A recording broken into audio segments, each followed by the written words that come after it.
Have you ever asked yourself, what are the most expensive transfers in CS history? Which player has cost the team the most money? And is the player performing according to the buyout the team paid for him? And well, before I think the video starts, let's see if you can guess who number one is by typing it in the comments below. Let's see how many people get number one right. And with that said, now let's take a look at all of the top 10 most expensive transfers there have been in CS history. But you know what's also very cool? The giveaway for the end of the month. Check it out in the description below and come join the Discord for more. And now a quick word from our sponsor. This video is sponsored by SkinBaron, the ultimate marketplace for buying and selling your CS skins. SkinBaron is a German company with an excellent Trustpilot rating, trusted by thousands of players. Save up to 30% compared to the Steam market with over 1 billion skins and easy to use filters. Finding your perfect skin is a breeze. They offer multiple payment methods including credit card, Klarna and even more. And if you're selling a skin worth over 1,000 euros, you'll only pay 2% fees on it. Use my code Shifterz to support the channel and start your SkinBaron journey today. Thank you SkinBaron, and now back to the video. Let us start off with number 10,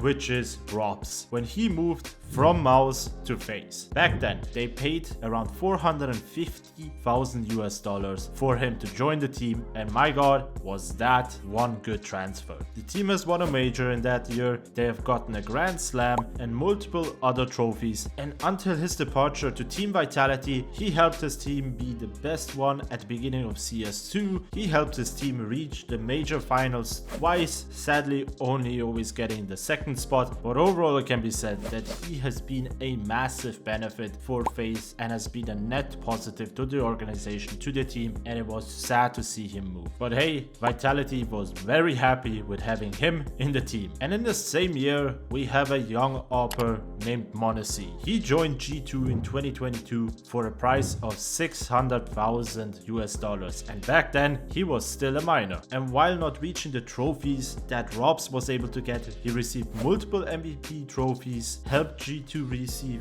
multiple trophies like IEM Katowice, IEM Cologne, IEM Dallas, and a lot of people would argue at the end of 2024, G2 has reached the heights with the team. They destroyed the Blast series at the end of the year, winning each title there, and were the contenders to get the major trophy. However, that was not the case, even though the duo of Nico and m0NESY was absolutely flawless on that team. And overall, it can be said that m0NESY was a net positive for the G2 organization and helped him become the AWPer that he is today. And for number 8, we have again an AWPer, an older AWPer. It's Device, when he moved from Astralis to NIP in 2022. And this happened for 850,000 US dollars. And well, the hype wasn't worth it. Device sadly struggled with personal issues throughout his time in the team and could not perform to the heights they were expecting him, especially because he came from Astralis, and at that point Astralis was still the best known team, at least in people's minds, especially because they are 4-time major champions. And after 1.5 years of not performing really well, he took a break and then came back to Astralis, and we see right now how his performance is. And that is why I can say he wasn't worth the buyout, and I think overall it caused a lot of problems that NIP had, reaching the lows it did this year and last year. Then let us move to number 7,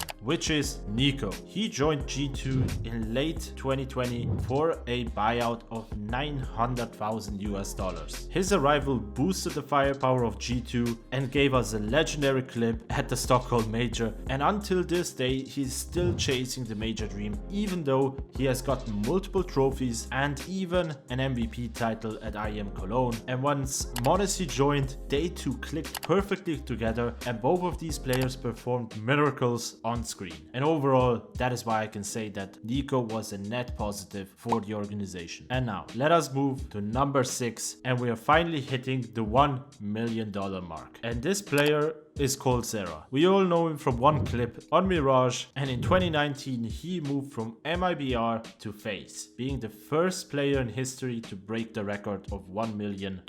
And I think that is also partially because the buyouts in Brazil are expensive and absolutely ridiculous. So how was he during his 2 years in FaZe? And well, while he brought star firepower and knowledge into the team, sadly the team wasn't able to perform well and fell short board in multiple cases. Even though they were able to get a couple of notable victories like Pro Series Copenhagen in 2019 and IEM New York 2020, it was clear that something else had to come, and that is where the Latvian Opera stepped in and helped them to get a lot of trophies. Now, we are reaching number 5 and we're moving forward in time to winter of 2024, and that was when Shiro was bought from Cloud9 and moved over to Team Spirit for $1.1 million.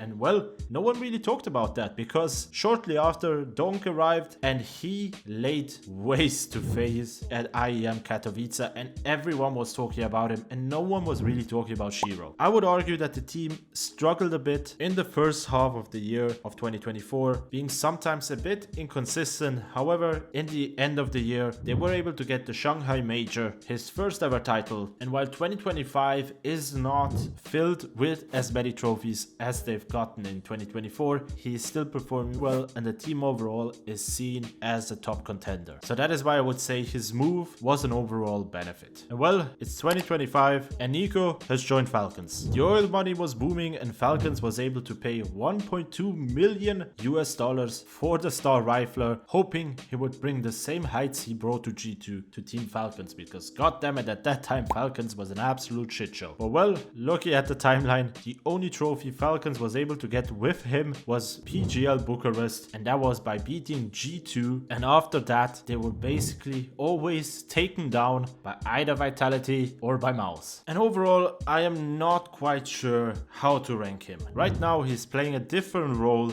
compared to what he was playing in G2, and he's performing not as good as before. But at the end of the day, we cannot deny the team that he's playing in and the firepower of this team. And maybe during the Budapest Major, they might perform better. Let's see, because this is recorded before they play. But overall, I think I'm gonna say that he wasn't completely worth the price tag that Falcons paid for him. But you know what's definitely not worth it? Our number 3 spot, which is Electronic when he moved from Cloud9 to Virtus Pro. He was supposed to bring firepower back to this team and help the struggling roster to get some shit done and get back up there in the Valve ranking. But oh boy, was he a laughingstock. While Jame was IGL, he wasn't performing well. His playstyle didn't match Jame, and when he became IGL and Jame was benched, people had a bit of hope, but it quickly fell away. And after 6 months, he was benched and well, moved to BC Gaming, where he's now playing with his old mate, Simple. And to finish his chapter off, I can definitely tell you he was not worth it to pay this much. And overall, I think has caused a lot of problems for VP in the future, and only time will tell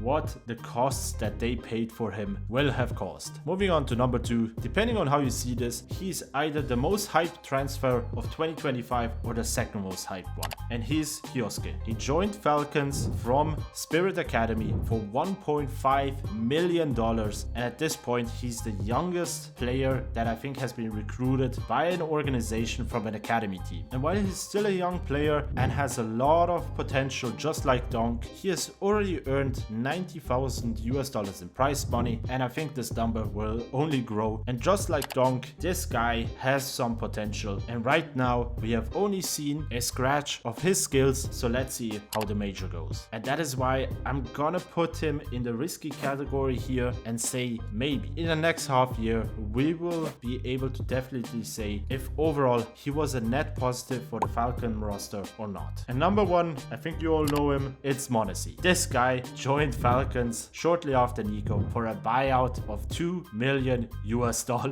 joining his partner in crime Nico in a new team, trying to reach the same heights as they did in G2. But as I've mentioned it now a couple of times, the roster has struggled, especially because they were fighting the Vitality era with the legendary win streak, and Mouse was also a big contender there. These 3 teams were fighting a lot in the first half of the year, and at the end of the year we had Furia, who also pulled out a lot of big punches against them. And while m0NESY is still considered one of the best AWPers, I would say we've seen his playstyle crumble a bit sometimes. People were questioning him if he is able to perform as good as he did in G2, but then the next game he showed them that everyone was wrong. And just like with Kioske, I think we need half a year here to see how this team is developing. But overall, I would say he's a benefit to the team. His performance is out of the world, and every team can feel lucky to have him. And for the end, I'm gonna give you 2 bonuses, which are technically not single buyouts of one player,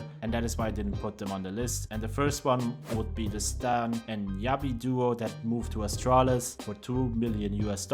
And well, it didn't really work out. And then you had the Heroic Core being bought up by Falcons for $10 million, which meant they bought Tessus, Kixen, Dexter, and Nerds. The deal included buyouts, salaries, and performance bonuses. And overall, the roster didn't perform, I would say, that well for the price they paid. And this just shows that you can't just pay for the individual performance, you need a team that just works. And with that said, guys, let's see if 2026 will break the current record of $2 million US.